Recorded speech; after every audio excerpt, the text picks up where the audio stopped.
3 people were injured in an accident between two bikes. All the injured people were sent to the Khwai District Hospital after the accident. Incident took place at the Khwai Kamalpur highway of Jambura village on Tuesday afternoon.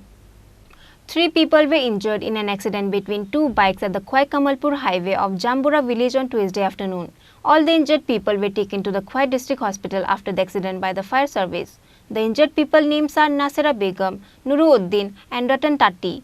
However, because of the critical situation of Nasira Begum and Nuruddin, they were referred to Agartala GB Hospital.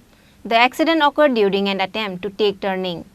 Bike চালিয়ে আইছি আর একজন এসে এটা সামনে দাঁড়াই গেছে দাঁড়াইছে যে তো আমি হে যাইবো কইরেছে আমি ভাবছি হে গেছে না আবার হের বাইকে গিয়েছে এটা লেগে গেছে ওদূরই কথা না আর কিছু না। কি নাম আপনার? নুরুদ্দিন। বাড়ি কই? কমলপুর। আপনি কমলপুর থেকে আইতাছিলেন? হ্যাঁ হ্যাঁ। হাইওয়ে তো মনের মধ্যে অ্যাক্সিডেন্ট হয়েছে। অ্যাক্সিডেন্ট হওয়ার পরে আমরা যাওয়ার পরে দেখি ওগুলো ফেস টু ফেস অ্যাক্সিডেন্ট হয়েছে, তো সাইডে পড়ে আছে মানুষের জল টপ দিচ্ছে, তো আমরা গিয়ে রেস্কিউ করে আনলাম হসপিটালে।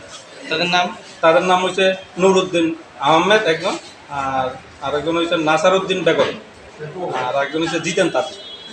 তারা এখন কোন জায়গাতে আছে? এরা খোয়াই হসপিটালে আছে।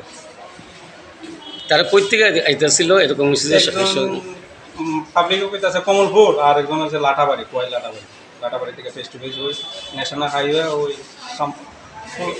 চাম্পাওয়ার চমুনিতে অ্যাক্সিডেন্ট হয়েছে। On the other hand, another injured person named Ratan Tati's treatment is going on at the Khwai District Hospital. The police seized both the bike after the accident. Bureau report, Chini Khorang.